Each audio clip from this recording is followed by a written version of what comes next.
the second challenge, and I think probably from my own narrow perspective, if you like, is that there were no quantity surveyors in facilities management.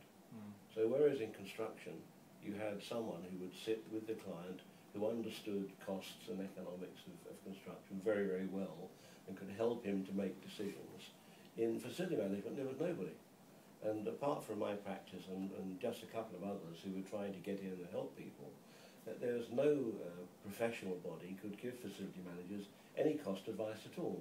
So they finished up by trying to do it themselves.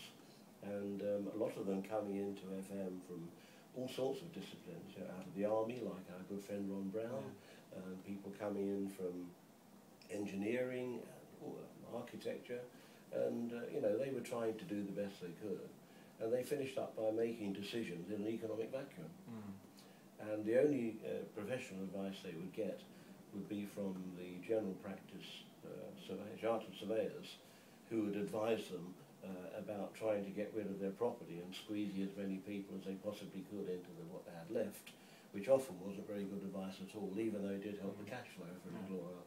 So I think that what the challenge is still going forward is how do facilities managers actually present themselves in a strong economic case. They can't. I mean, at the moment, facility managers are unable to make a good economic case for the facilities that they provide and the level of performance that they're trying to put to the organisation. And I think it's still a challenge, still a big one.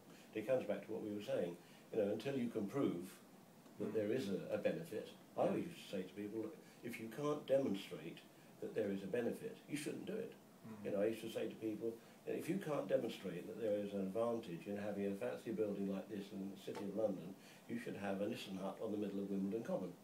Because that really is base, isn't it? And, so everything that you're doing here, the money you're spending here, has got to be part of an economic business case for your facilities. People don't do it. I mean, our facilities policy was supposed to be that. It was supposed to be an amalgam of all the business cases you made for every facility service that you provided, and for the premises you're providing, for the way in which you procured your facilities. You had to have an economic argument for that, which met the company's internal rate of return. And you can do that. And we have explained to people how to do it, but they don't mainly want to know. They just sort of bumble along, don't they? So do you think the facility management discipline has come as far as it perhaps should have, or do you think it should have developed further in the last sort of 20, 30, 40 years? I mean, how would you sort of grade it, so to speak, in terms of its progress over that period of time? I mean, historically, I would say it's exponential, really. You know, to come out of nowhere and get to where we are. I mean, in 1980, you know, the term facility manager might be used 1 out of 10. I would say now in 2012 it's used 7 or 8 out of 10.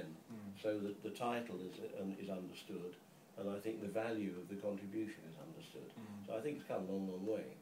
But it's only been 30 years, and there hasn't been the level of direction that was needed to move it from where we are now to the next stage. And there's always been a danger that it would get subsumed into other wider, like outsourcing disciplines, if you like. There's always been that possibility, and you know, it becomes part of a holistic thing, including human resources and financial management. So I think, you know, that it's come a long way, and I think it's on a plateau now. And actually, where it goes is very much down to the people who are leading the profession at the moment, and whether they can actually move it forward. Well, what do you think are one or two of the options in terms of where it could go? I mean, do you think it could disappear if you take a sort of another 20 or 30 years, or do you think it will always be there as facility management, or you know, could it get subsumed into something else and lose its identity? Well, to some extent, it still is subsumed into other things, isn't it? I mean, as you know yourself, you find a lot of organisations where facility services is part of property, which I'm not terribly happy with, but it happens. But very often facilities itself is part of a bigger, wider thing, and I've always felt that facilities should try to embrace as much as they could of the support services to justify their place within the organisation, and really they should be represented at the board level. I mean, you often get, in organisations, you get the property director at board level, but very often that property director is really only concerned with the real estate and not with the facilities. And as you know yourself, Barry, real estate and facilities are two totally different concepts, aren't they? They are, but where they come together, and I guess what I've been trying to do in the last 2 roles I've had, is how you can, that they are separate disciplines, but in terms of what the staff of the organisation consume, it's neither here nor there. What they consume is a productive workplace. Indeed. So, and you've also got the third arm, which is project management or construction, or change, physical change of buildings. So I think the challenge has been to how we can integrate those disciplines in a way that the end user sees a product. So, using the automotive analogy, people want to just hop into a car and go from A to B. And in fact, what they're using is, what they want to consume is a journey. They don't want to worry about the engine, the chassis, the tyres, and all the bits that go within it. That's right. Totally transparent. And similarly, we've, I think, as an industry, have got to flip more into that way of thinking, which is about, well, who's actually consuming what we're producing? Who are the partners that we have who help us provide that? And how do we better integrate ourselves? And I use the word integration advisedly because I see too much coordination going on, or what I call veneer management. You sort of keep the silos and you just stick a thin veneer of management over the top for convenience, but you're not actually fundamentally changing anything. No, if you remember, I mean, one of the most important, probably the most important concept of facilities economics, the book, was the chapter which we developed on the intelligent client. Remember, we had the Venn diagram with the intelligence, the sponsorship, and the service delivery, and it was that intelligence side, the understanding the business need, which was always the most important part of facility management for me. And I think what we're discussing now is the fact that there are people who are responsible for running the facilities who probably have a very good idea of what it is the business needs, but haven't actually got enough sway, position, status within the organisation to get their point of view across. And very often, not all the time, you have people who are coming from the real estate side of things, who are concerned predominantly with looking after the asset, which is very important, but not understanding the relationship of the asset to the productivity, which is what you're trying to do.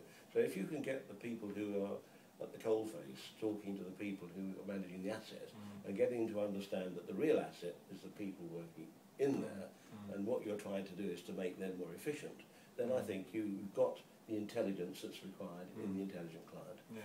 And but I don't see that very often. If you hadn't got involved in facility management, where do you think your energies would have gone instead? So if facilities had just not happened? Probably would have stayed in the line of moving into development consultancy, whereas we had learned, because I wrote a book on property development appraisal very early on, called Property Development Feasibility Tables, and we got a good understanding of development economics, and we understood the building costs. So my original idea was that you were a developer's gift, really. You were actually someone who actually could do the development appraisal, but actually understood the cost implications of construction. That's where we'd have gone. But then the facilities management thing came in, and to some extent sidetracked us, although the practice did still continue and got involved in some very big projects. For instance, we were the cost consultants to the second phase of London Bridge City, which is one of the biggest projects in Europe. And I was a consultant and the developer of the Tircoed village down in Wales, I was actually instrumental with a couple of other guys in getting planning permission to develop a village in the middle of a forest, which is some interesting achievement. I think you had to build a bridge over a railway line to get to it. We did have to, yes, but that was very interesting. That was built out, and I enjoyed that. So probably that's where I would have gone. Or else I would have been doing what I do in my spare time, which is writing cryptic crossword puzzles. All right. So we got you to blame for them. That's right, yes. So sort of beginning to wind up, if you had to summarise facility management now in 3 words, what would those 3 words be? Well, as you'd like to switch the video off, I might tell you. In 3 words. What could you say? Good for nothing? No, that would be totally wrong, wouldn't it? It could be 3 different words, so Three don't different words. necessarily have to relate. I would say it's productivity, economics, and human resources. And is that aspirational where it should be, or is that where you think it is now? I think it's where it should be, and I don't think it's got all of that together into one piece yet. Right. Interesting. Okay, Bernard, that's been fascinating. Thanks very much indeed. Thank you. Enjoyed it very much indeed.